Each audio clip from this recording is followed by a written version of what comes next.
Shalom, shalom, peuple de Dieu. Nous sommes dans notre chaîne Jésus-Christ, notre victoire télévision. Notre Seigneur, notre Sauveur, Jésus-Christ de Nazareth nous a fait grâce d'être comptés parmi les vivants. Et maintenant nous sommes au mois de juillet, ou à d'autres termes, on parle du 7e mois.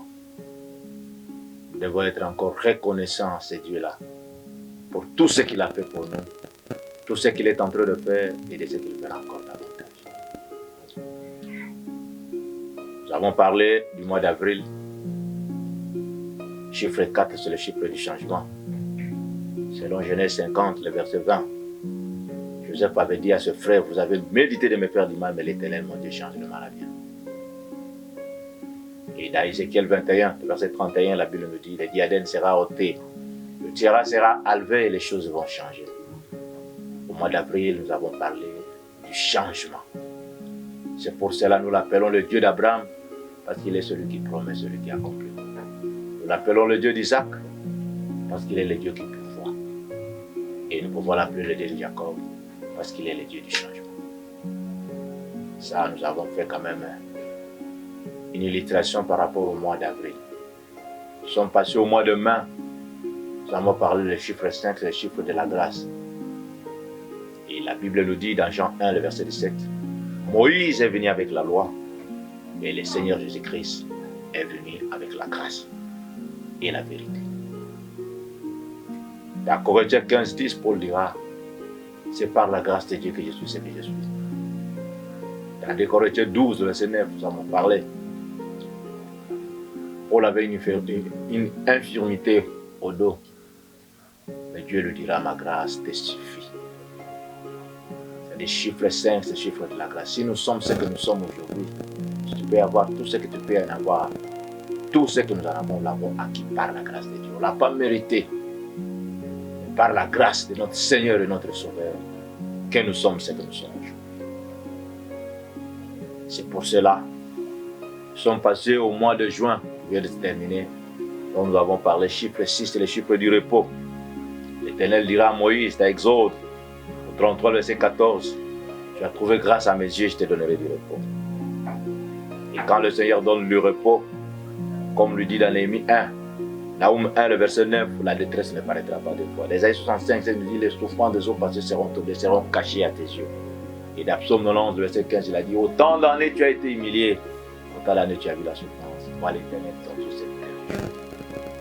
c'est ça, nous avons fait une petite révision par rapport au mois passé.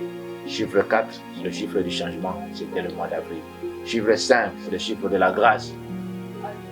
Et chiffre 6, c'est le chiffre du repos, dont l'année que nous appelons cette année, c'est l'année du repos. Que le Seigneur te donne du repos, que les souffrances des eaux passées soient oubliées, que la détresse ne pourrait plus paraître deux fois. Comme le dit dans Psaume 95, autant d'années tu as été humilié, autant d'années tu as vu la souffrance, moi l'Éternel ton Dieu, je te ferai réjouir. Maintenant nous sommes au mois de juillet, ou ce que nous appelons 7e mois. Au travers de ce mois, nous avons des alternances. Le mois va nous parler des choses. À travers notre mois, nous avons un angle du combat et nous avons un angle de la sanctification. Premier élément, nous parlons du combat parce que le chiffre 7, c'est le chiffre que nous voyons dans les Écritures, dans le livre de Josué. La Bible nous dit comment Israël ont fait 7 jours et le dernier jour, ils ont fait 7 fois pour que Jéricho puisse tomber. Alors, que le Saint-Esprit qui est le guide par l'excellence puisse t'assister, puisse t'aider. Comme il nous dit dans Isaïe 58, le verset 11, que l'Éternel sera ton guide.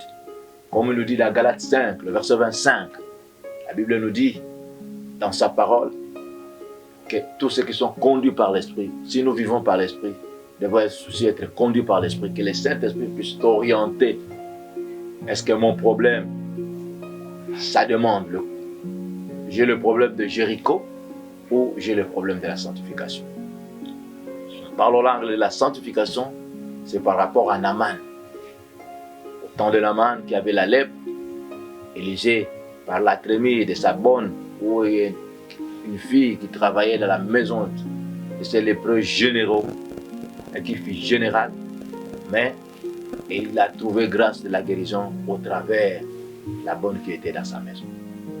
Alors la Bible nous dit que les seules conditions que l'homme de Dieu, le prophète Élisée, lui dira, va te plonger 7 fois dans le Jourdain. Et la Bible nous dit, son peau était devenu comme un petit enfant, comme un bébé. C'est pour cela, nous sommes au mois de juillet. Mois de juillet, nous avons des alternances. Tu prends ta vie, tu prends ton foyer, tu prends ta situation, tu vas voir, est-ce que moi, ce n'est pas le Jéricho, ou moi, ça demande la sanctification. Si c'est le Jéricho, on doit prendre les armes spirituelles, comme nous dit sa parole à 2 Corinthiens 6. Et dans 2 Corinthiens 10, nous devons prendre les armes spirituelles pour entrer au combat. Mais celui qui combat pour nous avec intégrité, c'est le Seigneur lui-même. Que nous dit la parole de Dieu par rapport à ces murs-là, ces murs de Jéricho qui étaient tombés? Je ne sais pas votre mur c'est quoi, mais c'est à toi par la révélation, par le Saint-Esprit qui peut te convaincre. Voilà le mur. Peut-être c'est le célibat, c'est peut-être le chômage, peut-être c'est la sorcellerie. On est en train d'éteindre votre étoile. Et la Bible nous dit dans ce livre de Josué au chapitre 2, comment Israël était sorti. Malgré ils sont passés par une femme qui est une prostituée Rahab. Mais si nous lisons dans Josué au chapitre 6, à partir du premier verset jusqu'au verset 10, on nous dit comment ce mur a été tombé. Ce mur est tombé, le Seigneur lui-même avait envoyé ses anges. Parce qu'il nous dit dans 2 Chroniques 20, le verset 17, pour cette affaire, vous n'aurez pas à combattre. L'Éternel combattra pour vous.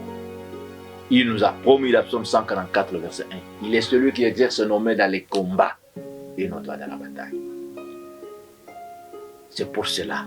Il avait dit à Moïse dans Exode, au 14, verset 14 dit gardez silence, l'Éternel combattra pour vous. Quelle montagne, quel mur qui est devant toi? Sa parole nous dit dans Zacharie, chapitre 4, verset 6-7, grande montagne qui est devant Zorobabel. Tu seras emplani et de là sortira la pierre principale avec des acclamations grâce sur elle. Dans Psaume 46, le verset 10, la Bible nous dit il est celui qui fait cesser le combat jusqu'aux extrémités de la terre. Dans 2 Chroniques 20, 17, il nous dit que pour cette affaire, vous n'aurez pas à combattre. C'est ce qu'il avait dit à Josaphat. Et nous l'avons vu combattre. Nous ne combattons pas pour la victoire, mais nous combattons dans la victoire. Et dans Psaume 35, il nous dit, du premier verset jusqu'au verset 10, combat ce qui me combat, petit et grand, rends les routes ténébreuses et glissantes.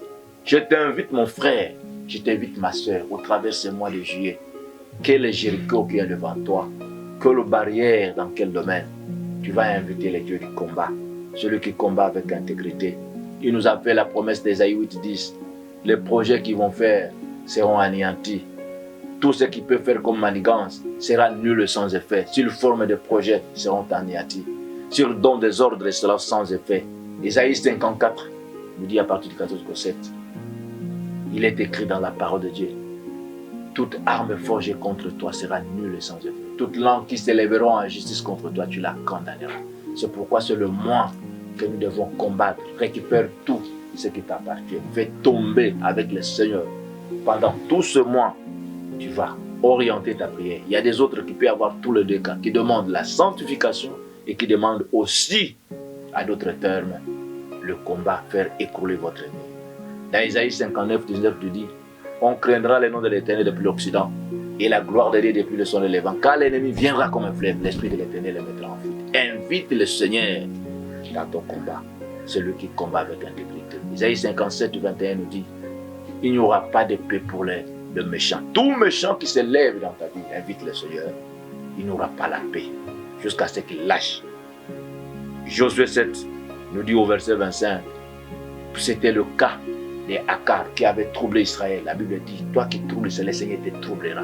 Qui est venu troubler ton vie, qui est venu troubler ton foyer, qui est venu troubler tes études, qui est venu troubler ta destinée, qui est venu troubler ton église, qui est venu troubler votre ministère, qui que ce soit, s'il est un Akar, le Seigneur va le troubler. C'est pour cela. La clé, c'est d'avoir une révélation par rapport à ce mois que nous sommes, ce mois de juillet. Est-ce que moi, ça demande le combat, ça demande que le mur soit tombé, ou ça demande que je puisse entrer dans une vie de sanctification? Nous sommes au mois de juillet. Le mois de juillet a des alternances. La première, les Jéricho qui est devant toi doit tomber. Ils ont fait 7 fois, 7 jours, Et les derniers jours, ils ont fait 7 fois et cette mire a été écoulée. Quel est le mire? Quelle est cette barrière qui empêche? Or, si nous lisons Ésaïe 58, 59, nous dit les plus grandes mires qui empêchent des solutions de réponse à nous qui sommes avant de Dieu. La main de l'Éternel n'est pas connue, son oreille, ce sont nos péchés. Je ne sais pas quel péché chéri, quel péché refrain que toi tu aimes, que tu adores. Selon Hébreux 12, verset 1, il nous dit, rejetons tout péché qui s'accroche dessus facilement. Toi qui dois se fâcher tous les jours, qui dois mentir tous les jours, qui dois te prostituer tous les jours, qui dois boire tous les jours, je ne sais pas qu'est-ce que tu fais. Mais le Seigneur t'appelle. La première des choses, tu dois situer, comme nous quand on faisait encore le cours de physique, on dit avant de faire un exercice en physique, même dans tout le cours, la première des choses, il faut situer la question qui m'est donnée. Je dois situer, il s'agit de quoi? Alors tu dois situer ton problème. Est-ce que ma vie demande la sanctification ou bien ma vie demande que les Jéricho se mirent qui est au devant de moi pour se tomber? Saint-Esprit, celui l'enseignant par excellence, celui le révélateur par excellence, qu'il puisse nous aider, qu'il puisse nous assister. L'évangile est gratuit, mais l'évangélisation n'est pas gratuite. Si vous voyez des moments dans notre chaîne Jésus-Christ, notre victoire, on ne passe pas, ne pensez pas que indépendamment de notre propre volonté. Peut-être nous avons besoin, le caméraman, on doit le payer quelque chose. Nous avons aussi besoin de méga, voilà, beaucoup de choses. Or, l'évangile a toujours été gratuit, mais l'évangélisation n'est pas gratuite. C'est pour cela, toi que le Seigneur peut toucher au loin, au près, pour assister notre chaîne, le Seigneur Jésus-Christ, celui qui a toujours dit dans Malachie 3, le verset 16, il y a un livre de souvenirs, ne manquera pas à vous assister. Nous avons besoin de votre assistance. Nous pouvons le faire tous les jours, nous pouvons le faire tous les mois, mais par moment, on ne peut pas le faire par faute de moyens. C'est pour cela, au travers ce mois de juillet, le mois où les Jéricho doit tomber dans ta vie, nous sommes dans la brèche, nous prions, toi qui nous suis auprès, le mire, quel que soit le nom, la nature, la force, comme il a dit à Zorobabel, ce n'est ni par la force ni par la puissance, comme nous a fait la promesse ferme, la 2 Chroniques 20, verset 17, pour cette affaire, vous n'aurez pas à combattre. L'Éternel combattra. Celui que nous avons mis combattre pour Moïse, au devant de Pharaon, il combattra pour vous. Si notre Seigneur et notre Sauveur ne revient pas, nous vous attendons. Massivement dans notre chaîne, partagez le lien, suivez la prédication du début à la fin. Les dieux de la Bible ne manquera pas à faire descendre comme au temps d'Adam et Ève dans le jardin d'Éden, il n'y avait pas la pluie, il y avait la rosée. La rosée, c'est votre partage. Soyez bénis, soyez bénis, soyez bénis. Au nom de notre Seigneur et Sauveur. Amen.